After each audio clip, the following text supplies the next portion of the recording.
Энэ ширээн дээр харагдаж байгаа лойлууд тус бүртээ өөр амттай. Жишээ нь Candy сортын лойл илүү чихэрлэг бол Galaxy сорт нь зузаан халстай хэр баргийн хүүтнийг даах чадвартай юм а. Энэ мэтчлэн төрөл тус бүртээ өөр өөрийн онцлогтой. Нийт 2600 м2 хүлэмжинд дээрх 4 төрлийн сортыг тариалснаар тариаламжтын орлого 15-аас 20% өссөн байна.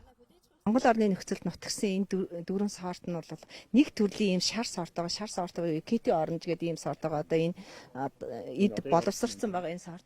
За энэ сортны онцлог гэх юм бол чихэрлийнх нь хэмжээ бол одоо ердийн лойлтой харьцуулахад бол 8% орчим одоо илүү амттай ийм чихэрлэг амттай. Дээр нь эдгээр сортууд маань болохоор бас хадгалалт маш сайн даадаг.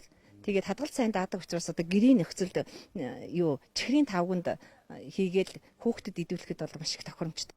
Бүгд найрамдах Солонгос улсаас дээрх сортын лойлыг нотгшуулж чанарын ирээдүйтэй сортоор батлуулсан. Сорт батлуулна гэдэг бол тариаланчдын хувьд мал зүйчдэд жишвэл цэвэр малыг Монгол малтай эргэлдээжүүлээд шинэ хөвшлийн мал бий болгохтой ажил маш их судалгаа шинжилгээ цаг хугацаа зарцуулсан ажил болдог байна. Бүгд найрамдах Солонгос улсын хөдөөгийн хөгжлийг дэмжих газар болон хөдөө аж ахуйн их сургуультай хамтран энэ төслийг 2018 оноос хэрэгжүүлж байна.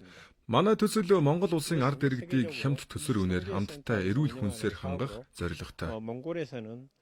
Эрдэмтэд залгалтын болон хоёр ишээр ургуулах, өрсөлдгийг олшруулах зэрэг шинэ технологиор дээрх лойлуудыг тариалж, тариалтын хэмжээг нэмэгдүүлж байна.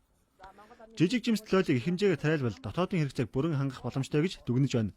Одоогоор 4 төрлийн сортын лойлын нэг багц ишнээс 1 кг гаруй жимс ургаж байна.